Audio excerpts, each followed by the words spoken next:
Joe Biden has officially announced that he will not be seeking re-election this November. And I'm not going to lie, I think this is a pretty baller move from Joe Biden.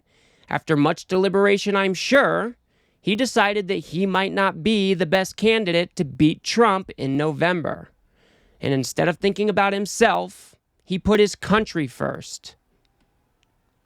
That's why he has officially endorsed Kamala Harris. And I think it is safe to say that MAGA and other Republicans are freaking out about this. They have built their whole campaign around slandering Joe Biden.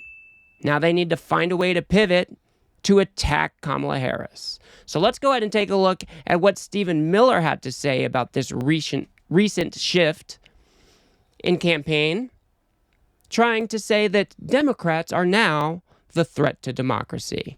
Let's go ahead and take a look. They held a primary. People, they had ballots. They filled out circles. They went to the voting booths. They spent money on advertisements.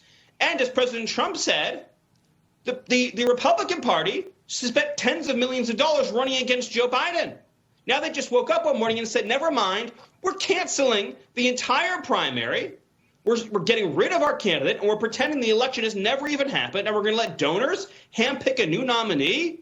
They're publicly admitting that they are an oligarchy. They are not running a democracy. They are not running a representative republic. This is an oligarchy controlled by business interests. And the Democratic Convention is the private corporation that represents those business interests. This is as full frontal an attack on American democracy as we've ever seen in the history of America's major political parties. Is this guy really going to try to lecture us about being a threat to democracy when you have your guy, Donald Trump, saying he wants to be dictator on day one? Who wants to go after his political opponents without a shred of evidence to do so? And it's not the Democrats who are soliciting $1 billion from oil execs so they could write part of his platform. Give me a break. Stephen Miller has no good argument here.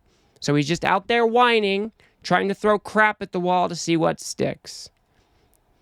It's MAGA and MAGA supporting Republicans that are the threat to democracy. Joe Biden dropped out in hopes of saving this democracy. So this whole Democrats are the threat to the American Republic isn't going to land. Sorry, Stephen Miller, that is your side. Project 2025 is the Republican platform, or damn near should be. And we know that Trump has many, many connections to it. Not to mention, his Agenda 47 matches up with a lot of Project 2025. So don't give me this sanctimonious bullshit about Democrats being the threat, because it is your side that is the actual threat to this great American republic. But let's go ahead and move on to Kellyanne Conway, who just wants to poke fun at Kamala Harris, trying to say that she doesn't work hard or whatever. Let's go ahead and take a look at that. She had disastrous staff turnover as vice president. I check it on the daily. Her public schedule, gentlemen, rarely has anything on it, or one or two things on it. She does not speak well. She does not work hard. All right, so she doesn't inspire Kellyanne, let me anyone. ask you. And she should not be the standard bearer for the party. Yes, sir. Why does Kellyanne Conway think that she has any say in who should be the standard bearer for the Democratic Party?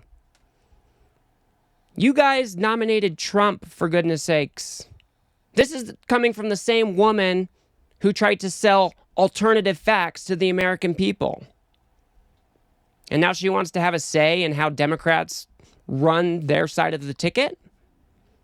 Kamala Harris was obviously the most strategic pick to pick up the mantle from Joe Biden. She should be able to access those funds that they've already raised much easier than a brand new candidate. She has been there every step of the way during Biden's administration when he passed the CHIPS and Science Act, the PACT Act, the Inflation Reduction Act. Kamala Harris has an excellent Biden administration record to run on. So I don't want to hear it from Kellyanne Conway trying to say that she's not a hard worker, because it's not typical that lazy people ascend to the vice presidency on the Democratic side of the ticket. That's just not how things work out around here. But let's go ahead and move on to Sean Hannity, who has nothing better to do than try to make fun of Kamala Harris's laugh. No joke. Here's just one reason that voters seem to detest Kamala Harris. You decide.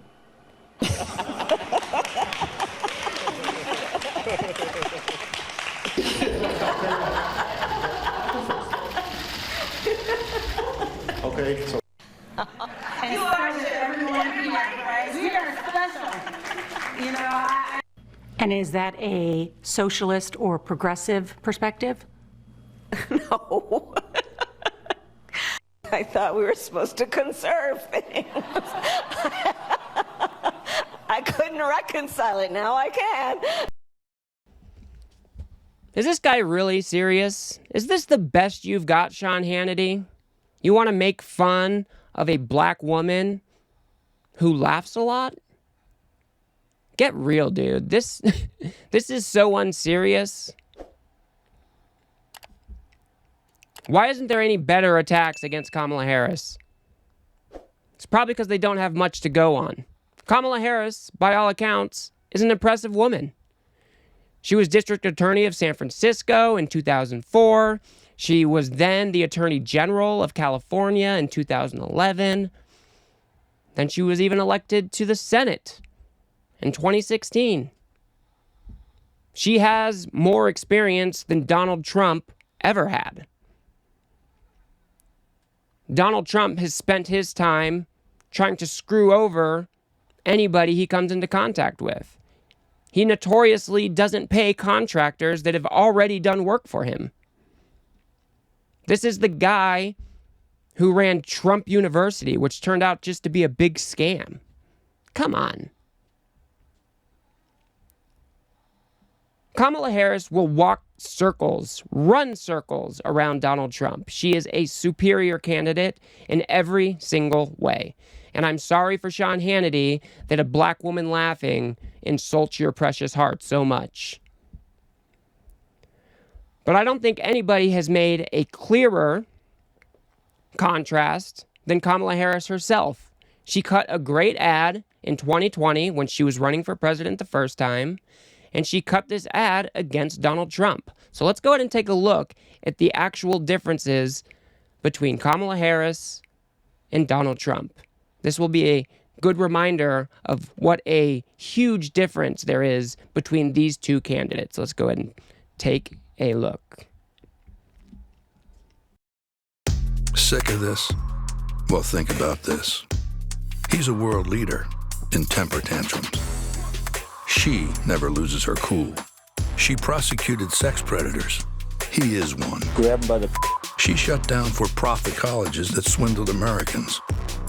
He was a for-profit college. At Trump University, we teach success. Literally. He's owned by the big banks.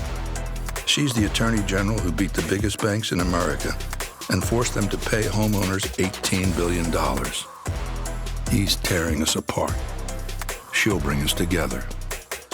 This is Trump. And in every possible way, this is the anti-Trump.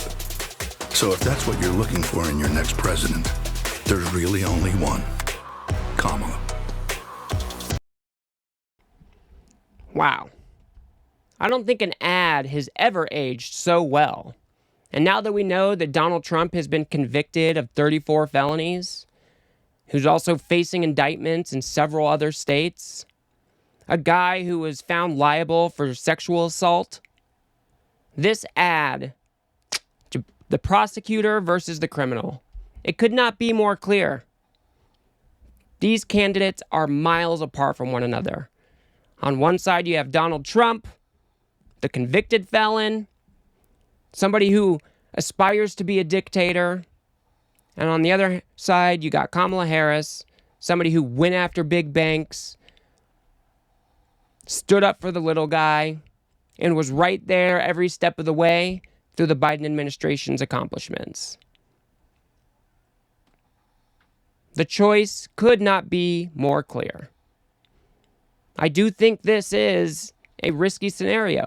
We are only, 100 days out from the election? Democrats have a lot of work to do. But I think they can use this momentum, this excitement around Kamala to get us across the finish line in November. Kamala Harris herself has already raised $50 million in the first 24 hours. And Democrats overall have raised $90 million since Biden dropped out of the race. So there is clear excitement around a younger person taking over for Biden and getting us across the finish line in November. I think if this is executed well, Joe Biden will go down as one of the greatest presidents, one with most character in history. I think whether it was Josh Shapiro, Gretchen Whitmer, or Kamala Harris, any one of those would be better than Trump. So I'm happy to stand behind Kamala and do the work to win in 2024. So that's going to do it for me on this one, folks. If you got anything out of this video, if you could remember to smash that like button and hit subscribe, maybe share it with a friend or two, I'd very much appreciate that. If you think I got something wrong, or if you disagree with me about something, feel free to drop a comment below.